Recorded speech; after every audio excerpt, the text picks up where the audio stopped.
Capítulo 30 Tibério contra Pilatos. Enquanto tais fatos envolviam as nossas personagens nas lutas diárias, voltemos um pouco para apreciarmos o cenário na sede do Império Romano, onde as intrigas e as tramas do poder se misturavam com os interesses pessoais. Como já vimos anteriormente, o imperador Tibério se vira cercado por criaturas sempre prontas a colocarem seus interesses pessoais acima dos interesses públicos. E com raras exceções, não havia em Roma quem quer que fosse digno de sua confiança. Com a sua retirada para a ilha de Capri, paraíso e refúgio de onde o imperador mantinha o governo do império, através de correspondências e despachos, tentando governar juntamente com o Senado, que, acostumado à onipotência de seu antecessor Augusto, transformara-se apenas em um conjunto de fantoches a aceitarem como sua a opinião de César. Tibério buscava a proteção e a paz, com a qual esperava deliberar corretamente sobre as questões políticas. Todavia, seu homem de confiança, Sejano, fora igualmente corrompido pelo exercício do poder, já que era através dele que Tibério se mantinha informado, e a ele que permanecer em Roma, como seu representante junto ao Senado e à direção dos negócios, delegava atribuições que significavam grande parcela de mando.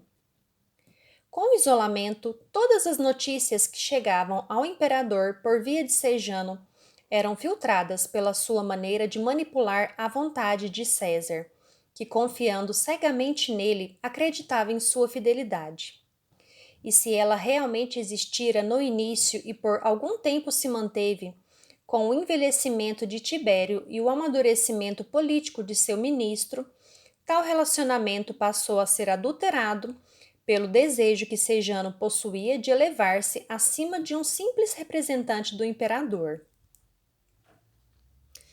Todavia, alertado por uma de suas mais fiéis súditas acerca do comportamento inadequado do seu homem de confiança, Tibério conseguiu, através de um estratagema por ele montado com o apoio de um de seus criados de confiança,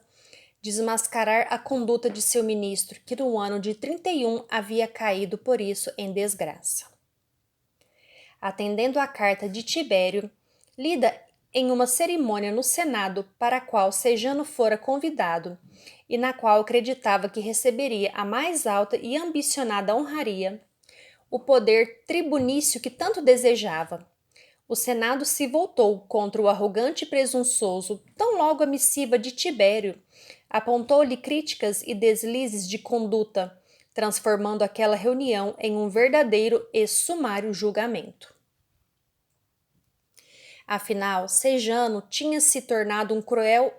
e inescrupuloso governante, acreditando que poderia manipular o desejo e a vontade do imperador por meio de meias-verdades e muitas inteiras mentiras. Fora preso no mesmo local e, ao final da tarde, havia sido estrangulado na prisão por ordem dos senadores. E o mais interessante na observação das reações dos homens, notadamente os que envergam algum tipo de poder, fora o fato de que, enquanto detinha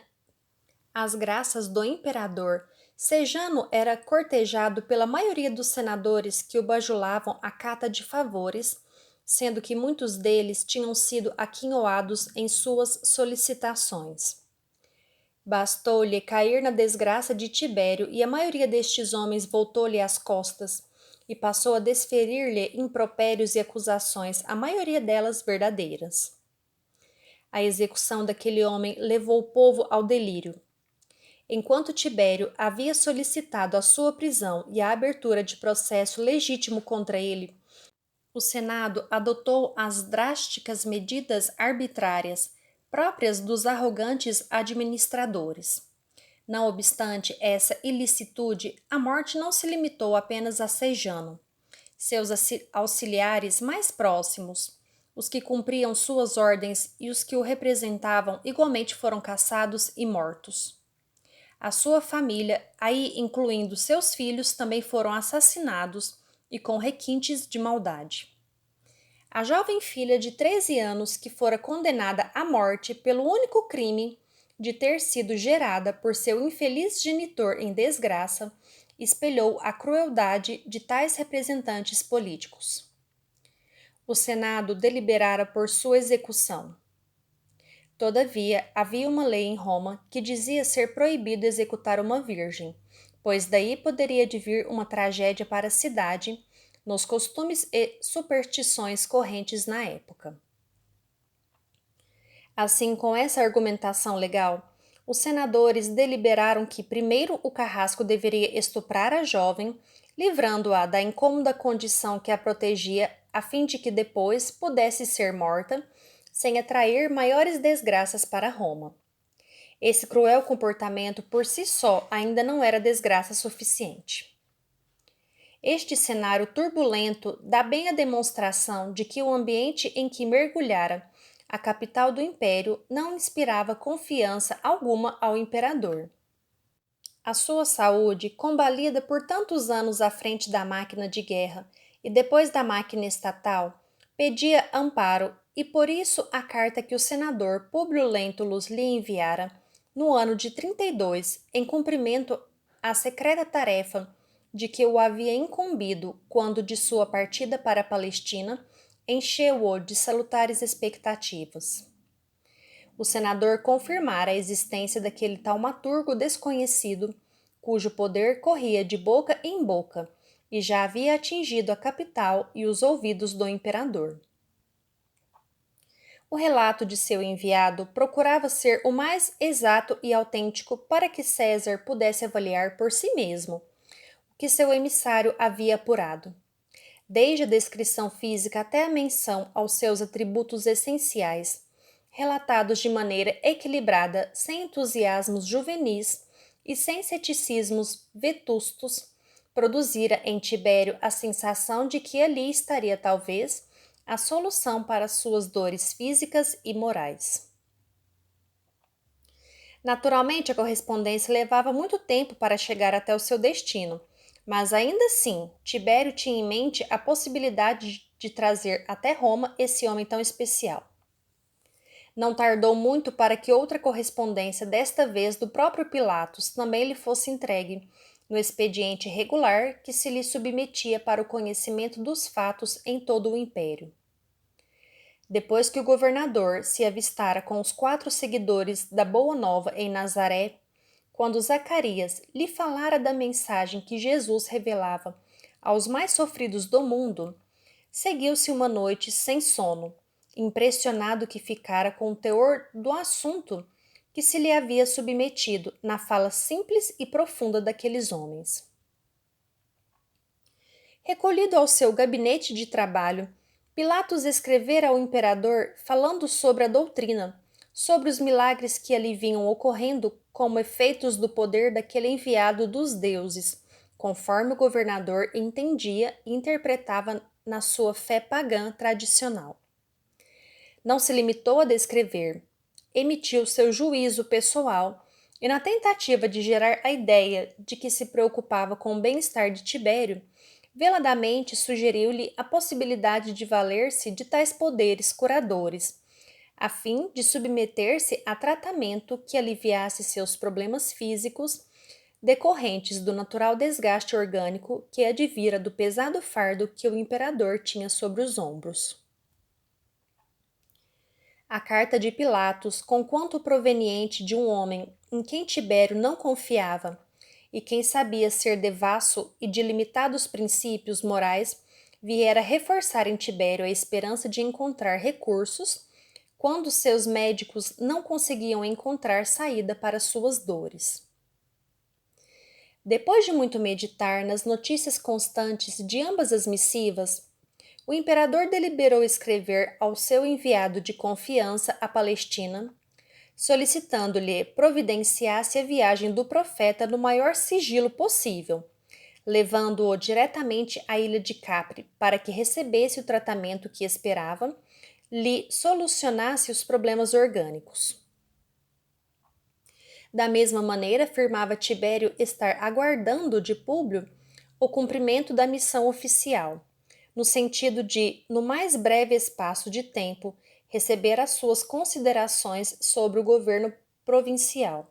cujo representante pretendia remover ante a conduta indigna das mais elevadas tradições de decência pública de seus ancestrais. A carta fora remetida depois de alguns meses, e entre a sua elaboração, a sua remessa e a sua chegada, fora entregue a Públio quando ele e sua família regressaram de Jerusalém depois da Páscoa.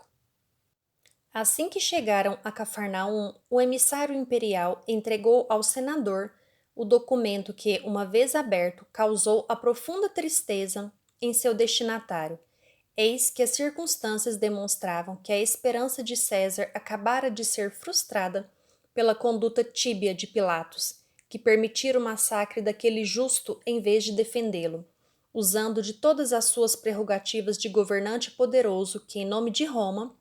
submetia os povos conquistados às suas leis e deliberações. Isso produziu em Públio a amarga obrigação de escrever a Flamínio, relatando os fatos por ele testemunhados, a fim de que, por seu intermédio, fosse dada a Tibério a notícia da morte na cruz daquele taumaturgo por ele tão esperado. Tais informações transmitira ao amigo Flamínio em correspondência privada, pois temia que a correspondência pública que viesse a enviar pessoalmente a Tibério pudesse ser interceptada por olhos curiosos que descobrissem os desejos secretos do imperador. Além disso, naquele inesquecível dia em Capri, Tibério revelara o pedido sigiloso sobre o Messias a ambos, mesmo quando Flamínio demonstrou o desejo de deixar o imperador e Públio a sós, para o entendimento particular no que foi impedido pelo próprio governante maior, passando desde essa data a conhecer o pedido que segredara ao senador. Por isso, Públio remeteu a Flamínio a correspondência pessoal na qual solicitara a remoção de seu tio Sálvio e sua família para Roma, o pedido de um professor competente para sua filha Flávia, ao mesmo tempo em que solicitava ao amigo que levasse ao conhecimento pessoal e exclusivo do imperador os fatos que haviam sucedido com Jesus, além da promessa para breve de um detalhado relatório sobre o procedimento do governador da província, que, pelo que já havia entrevisto, mesmo superficialmente, estava afundado em suspeitas e acusações de desmandos administrativos. Tal correspondência fora remetida para Roma logo depois de sua chegada de Jerusalém, como já foi explicado, e assim que reorganizou as ideias e procurou colocar em ordem suas preocupações, fosse pela necessidade de se afastar um pouco do ambiente familiar, onde lhe era penoso estar em face das acusações sobre o comportamento da mulher, fosse pelo dever de homem público de cumprir integralmente a missão oficial, para a qual fora nomeado, algumas semanas depois, como já podemos relatar anteriormente, deu início à viagem pelas cidades mais importantes daquela parte do reino judeu, a fim de conhecer e apurar todos os fatos, produzindo os relatórios que havia prometido ao imperador e ao Senado através de Flamínio. Quando a carta com as notícias chegaram a Capri, através das mãos pessoais de Flamínio, que para lá se dirigira na condição de senador, com prerrogativas pessoais para procurar o imperador, Tibério esperava a resposta favorável de seu emissário, crente de que sua habilidade pessoal seria capaz de conseguir atender ao seu anseio de melhorar, custasse o que custasse. No entanto, qual não foi sua amarga decepção quando se inteirou de que o taumaturgo, verdadeiramente poderoso, estava morto, e que tal se dera sob as vistas e com a conivência de seu governador, daquele homem que deveria garantir a ordem pública,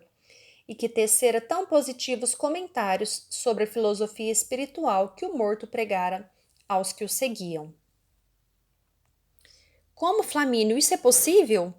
Um julgamento sumário sem que Pilatos tivesse sequer adotado alguma postura mais corajosa perante os injustos magistrados judeus, sempre arrogantes e apressados quando lhes convém? Era uma pergunta e uma afirmação diretas, feitas pela alma dolorida daquele que vê rotas às suas últimas esperanças. Vendo-lhe a disposição negativa contra Pilatos, Flamínio evitou fazer qualquer comentário que poderia ser interpretado como desejo de prejudicar o governador. No entanto, não poderia deixar de dar razão ao imperador. Sim, Augusto, é de se espantar que um homem dito justo e inocente seja assim condenado à morte sem qualquer defesa ou proteção. Mais do que isso, meu amigo, essa é uma postura que só é admissível quando se imagina que o governador está enredado com as autoridades locais em muitas condutas indignas a ponto de não ter como adotar a defesa de princípios justamente pelo fato de nunca os ter respeitado por si próprio. O homem que se prostitui perde a prerrogativa de defender-se com o argumento da virtude, pois, se o intentasse, passaria a ser hipócrita perante os seus cúmplices. E como a eles talvez interessasse a morte desse homem, que parecia ser uma ameaça aos seus interesses, buscaram o apoio de Pilatos para que ele o fizesse em nome do império, naturalmente para que pesasse sobre os nossos ombros o peso de uma decisão impopular. Tais notícias, além de me abaterem a esperança para o futuro, tornam mais tristes meus momentos do presente, por confirmarem a suspeita que vinha guardando sobre a incapacidade de o governador representar o império com a decência necessária. E o confirmam as breves notas do senador Públio, relatando alguns dos desmandos que já consegui avaliar, e o hão de confirmar todo o processo apuratório que prometeu remeter sem demora. Pretendo punir Pilatos de forma tão exemplar que todos os demais governadores de províncias modifiquem suas rotinas sob pena de serem submetidos ao mesmo critério de avaliação e julgamento. Assim, Flamínio, esperarei a chegada do relatório final para deliberar sobre o destino do governador. Quanto ao pretor Sálvio e sua família, depois do parecer favorável do corpo dos senadores, te pergunto privadamente, qual o verdadeiro motivo para trazê-lo para cá? Vendo-se convocado a uma resposta verdadeira, cuja essência sempre escapa aos fundamentos da verdade de Estado, Flamínio procurou corresponder à sinceridade que Tibério lhe votava e acrescentou: pelo que foi esclarecido por Públio, Sálvio é um boneco nas mãos de sua mulher, perigosa e mesquinha, dada a sua devassidão e, pelo que falam em Jerusalém, uma das mais assíduas amantes do governador. Mas ela não é irmã da esposa dele, Cláudia? Perguntou algo confundido o imperador. Sim, meu senhor, é a própria irmã quem se deita com o cunhado. Pensei que a dissolução dos costumes só estivesse presente em Roma, afirmou Tibério contrariado. Infelizmente, creio que não, respondeu o senador. No entanto, pretendendo aprofundar o assunto para que o imperador não pensasse que se tratava apenas de uma questão pessoal e moralista, Flamínio acrescentou: seu emissário, diante da tarefa que passa a desempenhar de maneira mais direta e declarada, está solicitando a transferência de tais personalidades por considerá-las não sem motivo, envolvidas nas artimanhas ilícitas, o que poderia dificultar ainda mais a apuração dos fatos. São pessoas astutas e tudo farão para que não se termine a investigação, se suspeitarem que seus privilégios estejam correndo perigo. Assim, apesar de romanos, são piores que os estrangeiros da província, pois se aliam entre si para se defenderem nos crimes que praticam. Com a ausência de Sálvio e sua família inteira, Públio tem mais facilidade de locomoção. Pode atuar de forma mais livre sem ter que se proteger contra judeus e contra romanos ao mesmo tempo. E em se tratando de uma convocação oficial, não pesará sobre ele a culpa de estar afastando-os de lá, ainda que eles o possam supor ou imaginar que tal tenha ocorrido por sua solicitação. Somadas todas as questões morais e políticas, o requerimento foi acolhido pelo Senado e é submetido à vossa autoridade maior com o fim de autorizá-lo, em face de o pretor Sálvio estar na Palestina com algumas funções oficiais. Entendendo o caráter do pedido e enaltecendo o zelo de Públio, Tibério imediatamente assentiu com a transferência de toda a família de Sálvio para Roma, sem deixar-lhes quaisquer opções. Queria deixar o senador que enviara para lá com plenas condições de tranquilidade e liberdade para fazer o que fosse necessário. E voltando-se para Flamínio, acrescentou: Sou muito grato à tua discrição quanto aos fatos que me contastes, e reverencio a tua fidelidade à nossa amizade, bem como a do senador Públio Lentulus, e espero que tão logo ele nos envie o relatório final, possamos nos encontrar novamente para discutirmos o assunto. Entendendo que o imperador dava por encerrada a entrevista, reverente e agradecido pelos encômios recebidos, Flamínio se levanta e saúda Tibério à moda da época, encaminhando-se para Roma, onde espera novas notícias de Jerusalém. Em Capri, Tibério se recolhe na decepção e na revolta contra aquele governador fraco e covarde, a quem está decidido punir exemplarmente, o que tratará de fazer na primeira oportunidade que lhe aparecer. Em Cafarnaum, cercado pelas notícias trágicas da matança dos inocentes da Samaria, dos desmandos e das negociatas do governador, que se prostituíra ao contato com os fariseus e sacerdotes sedutores, com seus negócios e riquezas, Públio assumira a aversão que sentia aquele homem indigno e resolvera processá-lo com todas as forças pessoais que o seu idealismo de homem público modelara em seu caráter, ao mesmo tempo em que as prerrogativas da função que lhe haviam sido atribuídas o permitiam. Deliberada a abertura do processo em seu íntimo, Públio remeteu ofício ao governador da Síria, a fim de que lhe pusesse à disposição a guarnição militar que o decreto de Tibério lhe garantia, com o fito de não estar na dependência da pessoa que investigava publicamente, recebendo do governador da província vizinha, sobre a qual o senador também exercia autoridade imperial, toda a colaboração necessária à manutenção de sua posição de superioridade e independência, mesmo militar. Afinal, a sua segurança e a de sua família dependiam exclusivamente de Pilatos desde a sua chegada à Palestina, e isso o deixava vulnerável.